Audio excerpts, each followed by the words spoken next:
부교육자다 보니까 어느 교회에서나 이제 새롭게 등록하시는 새 가족들과 이야기할 때가 많이 있습니다. 그러다 보면은 그분들이 평소에 이제 궁금했던 부분들, 예컨대 성경 말씀을 읽다가 궁금한 부분들, 좀 해석이 필요한 부분들을 질문할 때도 있고, 또 여러 가지 이제 교회 생활에 대해서 말씀하실 때도 있습니다. 그 중에서 좀 인상 깊은 것은 꼭 빠지지 않는 질문이 있는데, 새 가족들, 그러니까 신앙 교회가 뭔지 또 목회자가 누군지 잘 모르는 분들이 시작하시다가 꼭 하는 질문이 있습니다.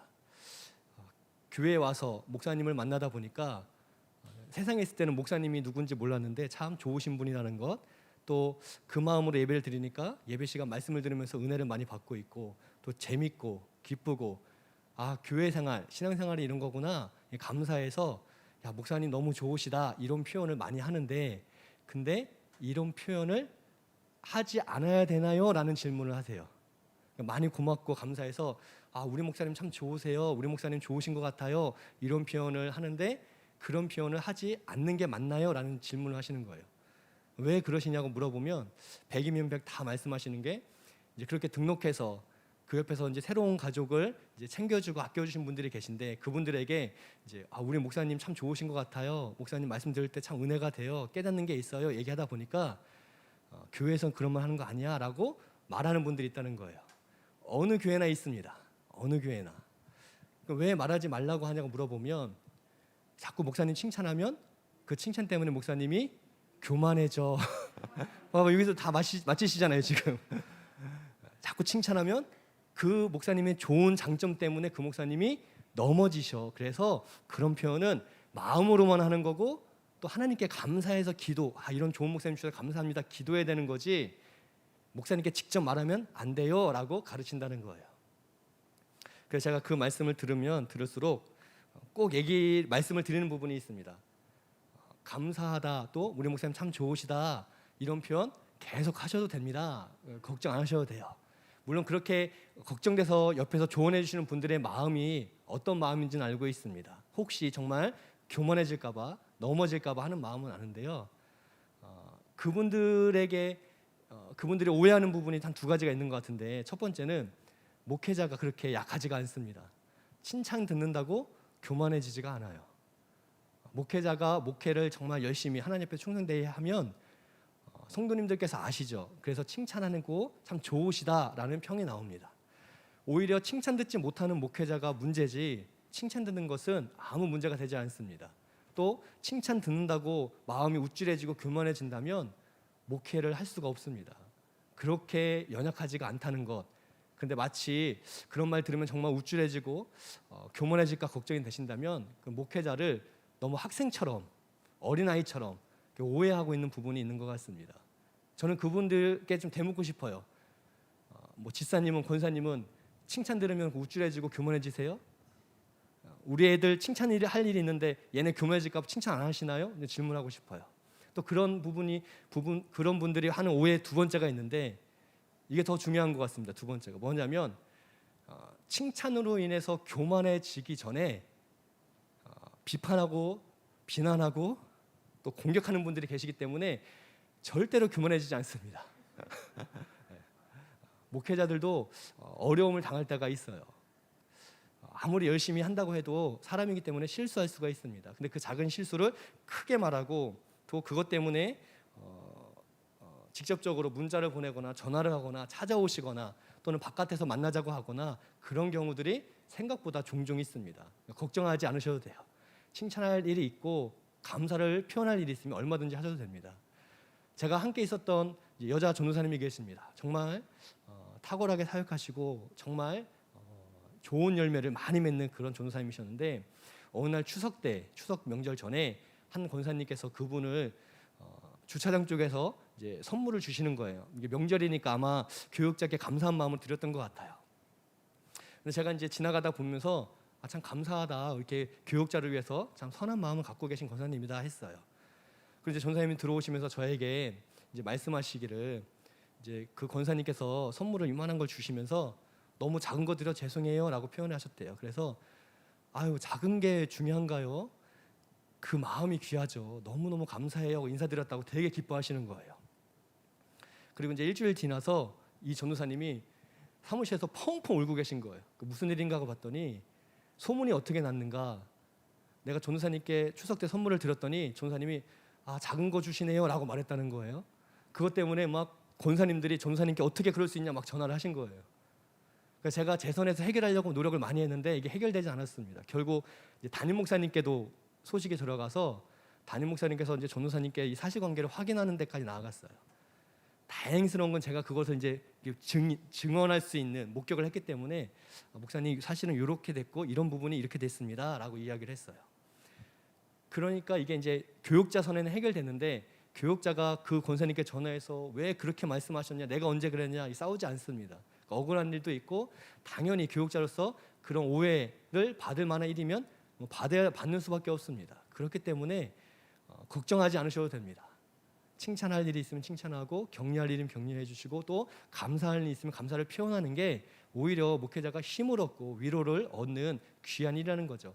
물론 목회자도 그렇습니다. 목회자도 성도님들께 감사를 표현하고 또 말로써 또 마음을 전달하고 또 함께 기뻐하는 것, 이게 사실은 아름다운 신앙생활이라는 거죠.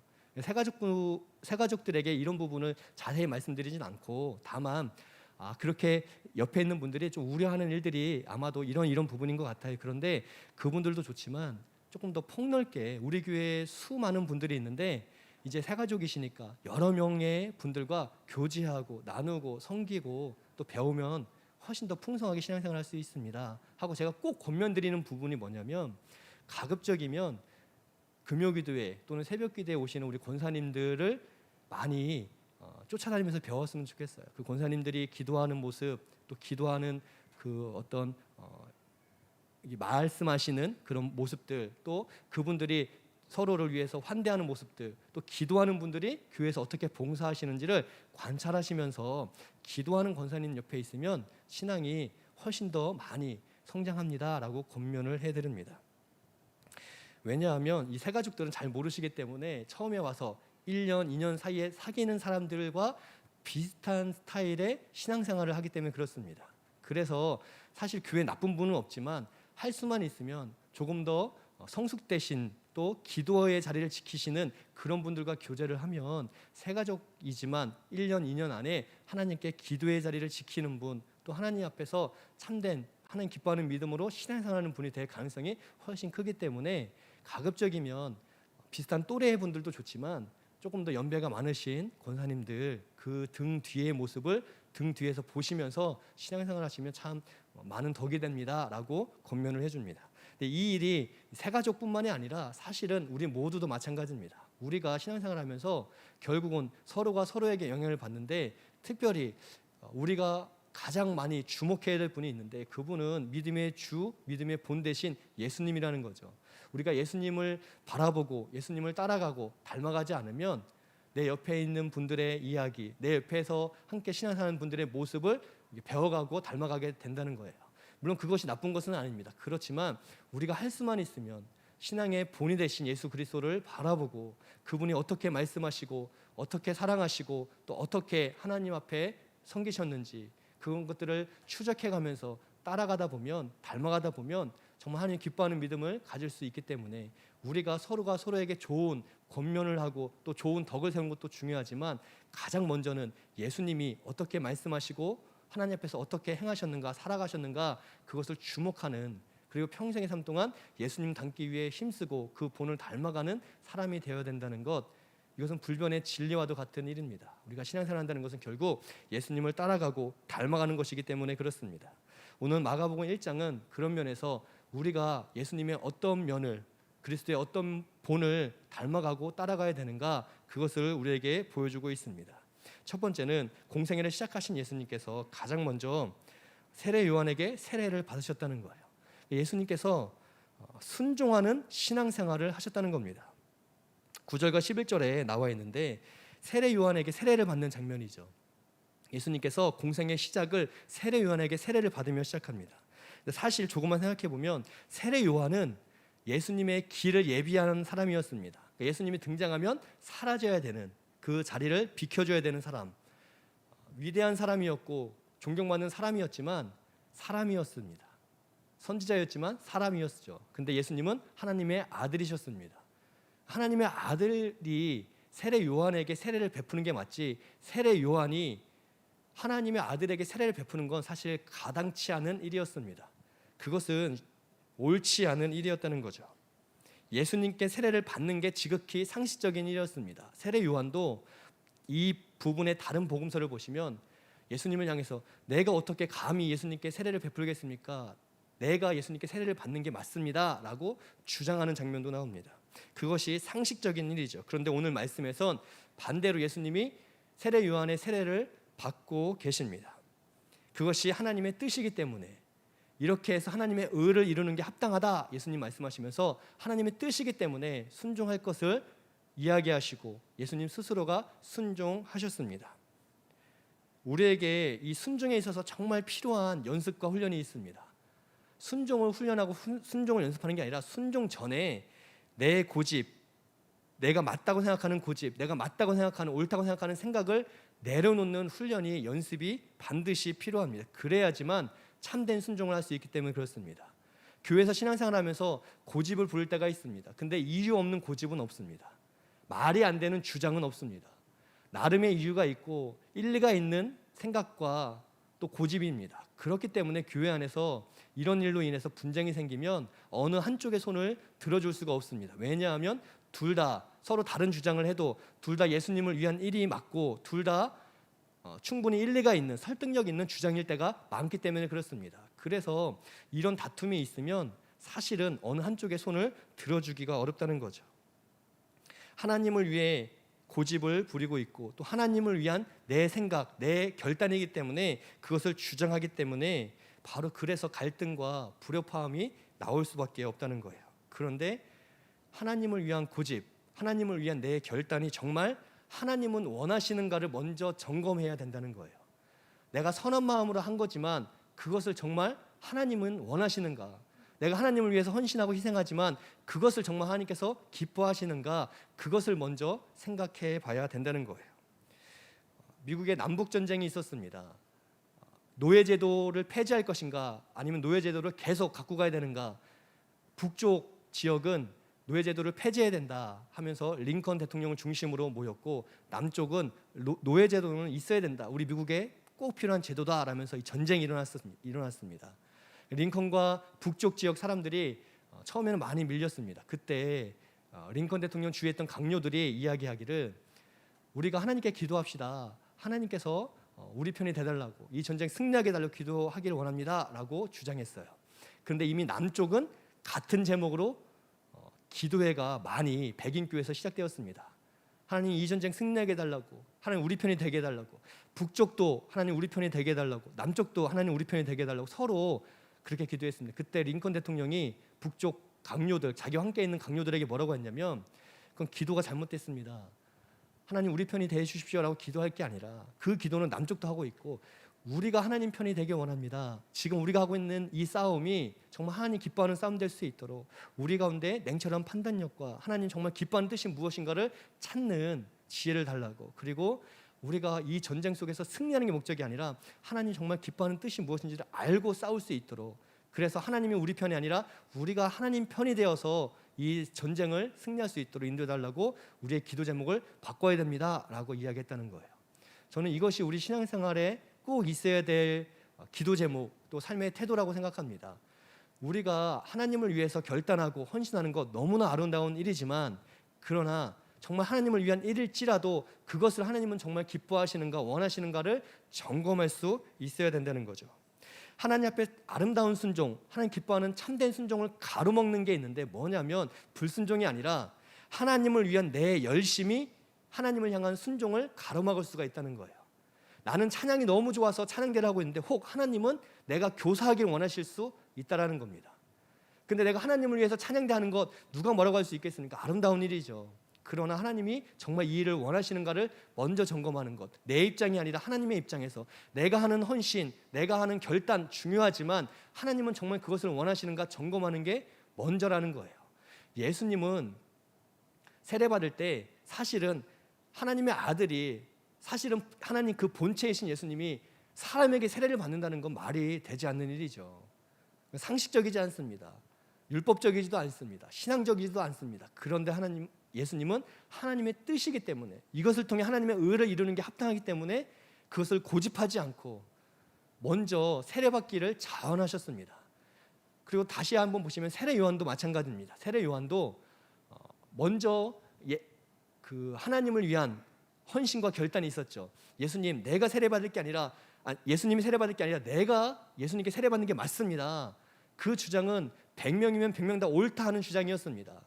그 옆에 있는 모든 사람이 들어도 세례 요한이 말이 맞다라고 할 만한 주장이었습니다. 그런데 예수님께서 이것이 하나님의 의다, 하나님의 뜻이다 예수님 말씀하실 때 세례 요한이 군말하지 않고 하나님을 위한 자기의 열심, 하나님을 위한 자기의 결단을 내려놓고 하나님 기뻐하는 뜻대로 순종했다는 거예요. 세례 요한이 예수님께 순종하여 세례를 베풀어 주었습니다. 하나님을 위한 내 고집, 내 주장을 내려놓을 때 그것이 명분이 확실하고 주장이 타당해도 하나님 위에서 하나님의 뜻에 합당하다면 내 생각과 내 판단을 내려놓고 순종할 때 참된 순종이 시작된다는 거예요. 예수님이 그 본을 우리에게 보여주셨습니다. 예수님은 기도하지 않아도 되는 분이시죠. 오히려 예수님은 기도를 받아야 될 분이실지도 모르겠습니다. 그러나 예수님은 기도하셨습니다. 하나님과 한 몸이시고 하나이시지만 그러나 하나님께 기도하셨다는 거예요. 본이 되어주셨죠. 순종하시고 또 기도하셨습니다. 예수님은 자기를 부인하고 그 뜻에 순종했다는 거예요. 우리가 성경을 읽을 때 또 말씀이 설교를 통해 선포될 때 우리가 꼭 기억할 게 있는데 그때가 내 생각과 내 고집을 꺾는 훈련하는 시간으로 삼아야 된다는 거예요. 내가 판단해서 아멘할 것은 아멘하고 저건 내 얘기가 아니야, 저거는 나랑은 상관없어, 내가 취사 선택하는 게 아니라 내 생각과 달라도 또 내 평생에 갖고 왔던 신념과 달라도 그러나 하나님의 말씀이 선포될 때, 하나님의 말씀을 읽을 때, 하나님의 말씀을 들을 때에 내 생각과 편견과 고집과 내 신념을 내려놓는 훈련을 우리가 해나가야지만 참된 순종을 이루어나갈 수가 있다는 거예요. 예수님은 스스로 판단하지 않고 먼저 하나님 뜻을 언제나 구했습니다. 그리고 그 뜻에 본인의 색깔을, 본인의 주장을, 본인의 생각을 넣어놓지 않고 하나님의 그 분명하신 뜻 앞에 순종하고 아멘하셨다는 거예요. 그 본을 우리가 닮아야 될 줄을 믿습니다. 두 번째 우리가 본받아야 될 것은 예수님은 시험을 이기는 믿음이 있으셨다는 거예요. 12절 13절은 예수님이 광야에서 시험받는 이야기가 기록되어 있습니다. 그 광야를 성령이 이끌어 가셨죠. 성령이 예수를 광야로 몰아내셨는데 40일을 계시면서 사탄에게 시험을 받으셨다. 동일한 장면이 이제 마태복음 4장에는 분명하게 더 정확하게 표현됐는데 마태복음 4장에는 성령에게 예수님이 이끌리어 마귀에게 시험을 받으러 광야로 가셨다. 광야로 가신 건 기도하러 가신 거지만 그러나 왜 기도하셨냐면 목적이 분명한데 마귀에게 시험 받기 위해 광야로 가셨다 기록하고 있습니다. 물론 우리가 우리의 죄 때문에, 우리의 욕심 때문에, 우리의 잘못으로 오는 시험이 분명히 있습니다. 신앙생활을 오래 한다는 것은 뭐냐면 성숙함의 열매를 맺어야 되는데 그 성숙함이란 내 죄 또 내 잘못으로 오는 시험이 사라져가는 것, 내가 시간이 지날수록 그 죄를 반복적으로 짓지 않고 같은 실수를, 같은 잘못을 반복적으로 하지 않으면서 조금 더 온전하게, 조금 더 하나님 믿는 사람답게 생활하면서 시험거리가 사라져가는 게 신앙의 성숙함의 척도가 될 수 있습니다. 그런데 오늘 말씀을 보시면 그런 내 잘못, 내 죄로 인한 시험 말고 예수님처럼 성령 충만한 가운데서도 오는 시험이 있다는 거예요. 성령께서 이끌어가는 시험도 분명히 있다라는 겁니다. 그렇기 때문에 우리는 시험 없는 삶을 원해서는 안 되고 시험을 이기는 삶, 예수님께서 시험을 피하고 시험이 없는 곳으로 찾아가지 않고 시험이 있을지라도 마땅히 하나님께서 원하신다면 그 자리로 나아갔던 것처럼 우리 가운데 시험이 올지라도 그 시험을 이기는 삶을 살 수 있도록 우리는 기도해야 한다는 거죠. 사탄의 시험, 예수님을 향한 사탄의 시험은 아시겠지만 세 가지였습니다. 먹는 문제, 첫 번째 먹는 문제였습니다. 금식하셨기 때문에 40일을. 이것은 아주 원초적인 거죠. 인간에게 있어서 가장 원초적인 욕구입니다. 또 두 번째는 이제 하나님을 시험하는 거죠. 떨어지면 하나님 이렇게 붙잡아 줄 거 아니냐, 시험해봐라. 하나님이 정말 그렇게 역사하시는가 시험해보는 의심의 문제 같습니다. 내가 기도한다고 하나님 들어줄까?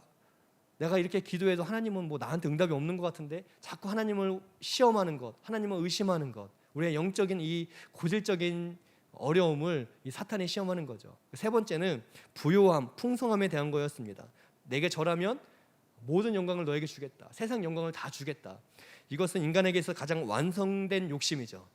인간의 모든 욕심의 끝은 무엇인가? 결국 영광 받는 것. 내가 모든 것을 주관하고 내 뜻대로 하고 내가 하나님에 대해서 모든 영광 받는 것. 그러니까 지금 사탄이 예수님께 했던 그 시험의 내용은 모든 사람들이 직면한 시험이고 모든 사람들이 연약하여 넘어질 수밖에 없는 시험입니다. 먹고 사는 문제들, 하나님이 진짜 있는 건가 자꾸 의심되는 문제들, 또 내가 내 뜻대로 내 마음대로 좀 살아서 모든 영광이 내게 있기를 소원하는, 마치 내가 하나님처럼 되고 싶어하는 그 인간의 그 욕망들, 바로 그런 부분들을 가지고 예수님을 공격했던 거죠. 예수님께서 그 시험을 이기셨습니다.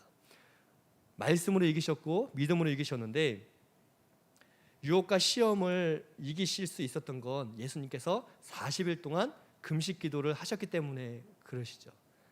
또 예수님이 성경 곳곳마다 시험이 올 때마다 다 이기실 수 있었던 건 예수님은 때를 따라 기도하셨기 때문에, 특별히 새벽 기도, 구별된 시간, 구별된 장소에 습관을 따라서 기도했다라고 기록할 만큼, 마치 습관처럼, 나도 모르게 우리가 하는 게 습관이잖아요. 그 습관처럼 예수님이 기도하셨기 때문에, 그리고 예수님의 기도는 내 소원을 그냥 아래고 돌아서는 기도가 아니라 그 깊은 기도 끝에 하나님의 뜻을 구하고 그 뜻을 발견하고 그 뜻을 수용하고 내 원대로 되는 게 아니라 하나님의 원대로 되길 원하는 그 숭고한 기도까지 나아가는 기도였기 때문에, 예수님은 자기의 욕심을 따라하는 기도가 아니라 하나님의 뜻을 구하고 그 뜻을 발견한 후에는 그 뜻에 순종하기를 결단하는, 하나님과 깊은 교제가 있는 기도 속에서 하나님의 말씀을 발견하고 아멘으로 화답하고 그 말씀에 순종했던 그런 경건함이 있었기 때문에 예수님은 사탄의 시험을 말씀으로 이길 수가 있었다는 거죠.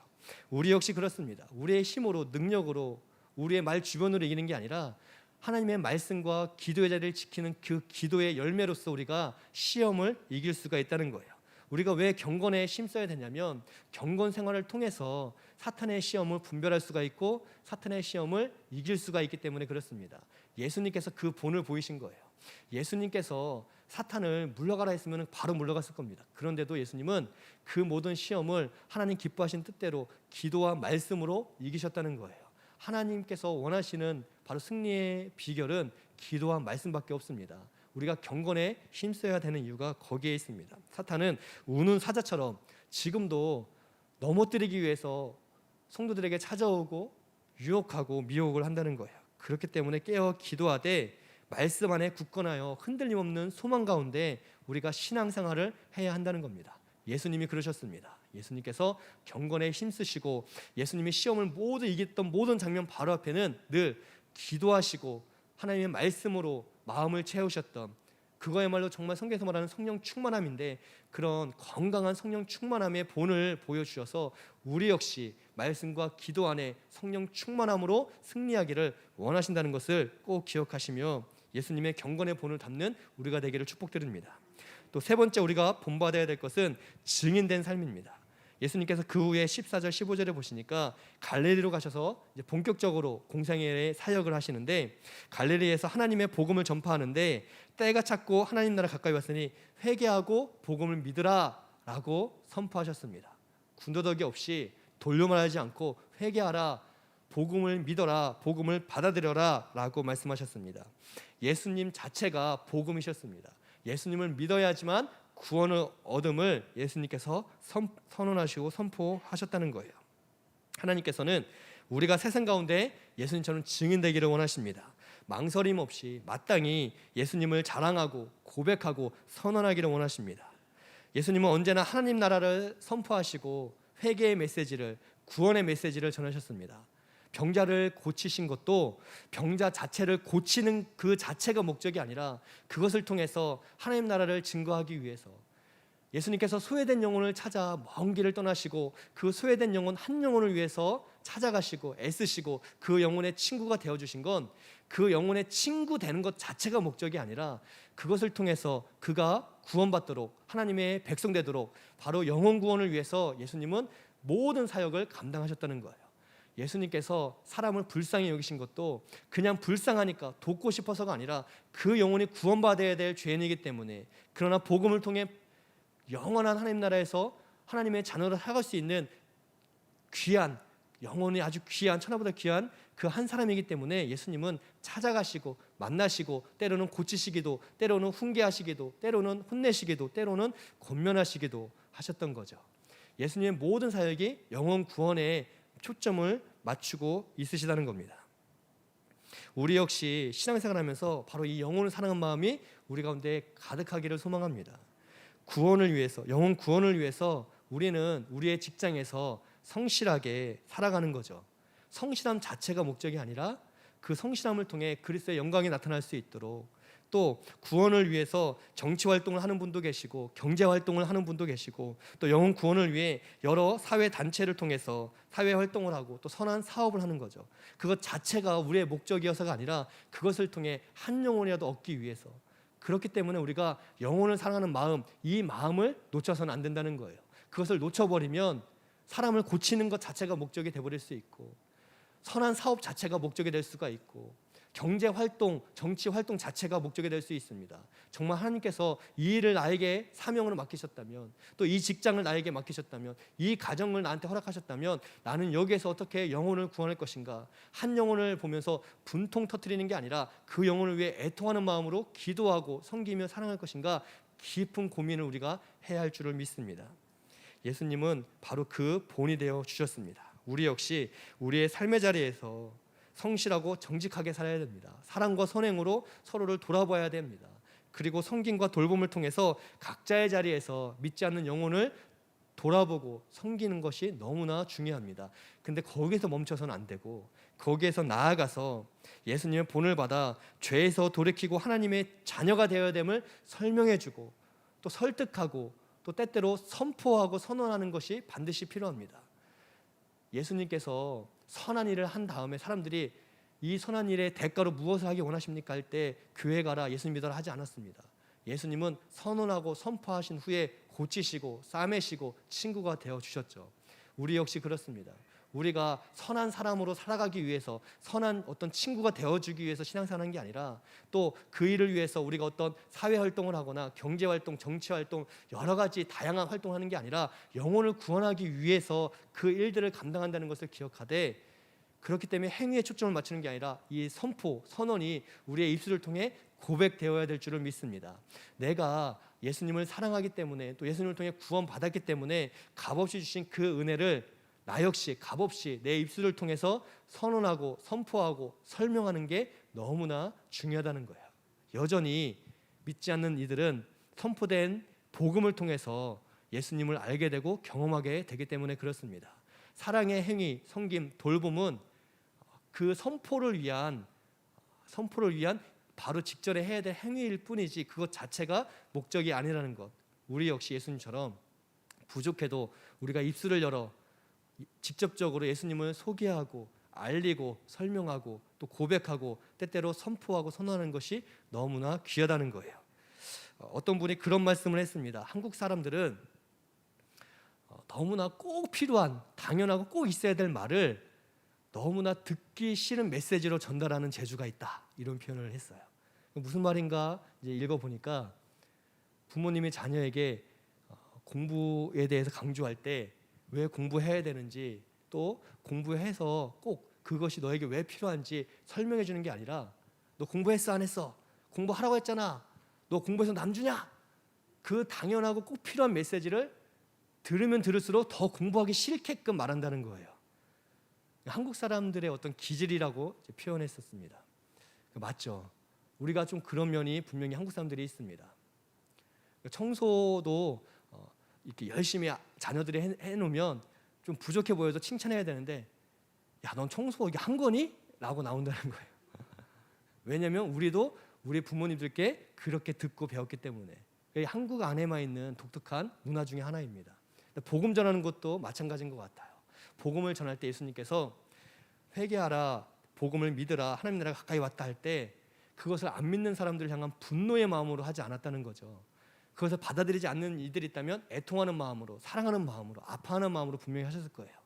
우리가 복음을 전할 때 바로 그 마음을 놓쳐서는 안 된다는 겁니다. 우리가 예수님을 전하고 증거할 때 그것을 안 받아들이고 거기에 대해서 관심이 없다고 너 한번 지옥 가서 후회해라 이렇게 해서는 안 된다는 거예요.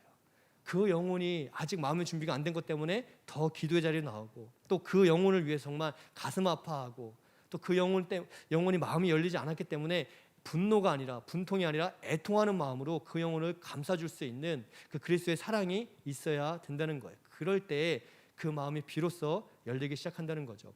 우리가 정죄하기 위해서 판단하기 위해서 복음을 전하는 게 아니라 정말 그 영혼이 구원받도록 영혼을 사랑하는 마음으로 복음을 전해야 된다는 거예요. 예수님께서 그렇게 복음을 전하셨기 때문에 예수님께서 그렇게 공생의 모든 삶 동안 한 영혼을 향한 그 놀라운 사랑을 갖고 복음을 전하셨기 때문에 오늘 우리가 예수님을 믿고 구원받을 수 있게 된 것처럼 우리가 바로 그 마음으로 복음을 전하는 증인된 삶 살기를 하나님께서 원하신다는 겁니다. 바로 이 부분들을 놓치면 안 된다는 거예요. 예수 그리스도를 본받아 우리 역시 아무리 하나님을 위한 내 고집과 내 판단이 옳다고 해도 그러나 하나님 정말 기뻐하시는가 점검하며 참된 순종함으로 나아가야 되고 또 우리 가운데 시험이 있음을 그것을 분명히 기억하며 그 시험을 넉넉히 이길 수 있는 경건생활, 기도한 말씀을 붙들고 나아가는 신앙생활을 해야 되고 또 그리스도를 본받아서 영혼 사랑하는 마음으로 그 사랑하는 마음이 분명히 내 안에 있기 때문에 내가 하는 모든 행위 속에서 복음을 직접적으로 증언할 수 있는 그런 복된 신앙생활을 하는 우리 모두 되시기를 예수님의 이름으로 축복드립니다.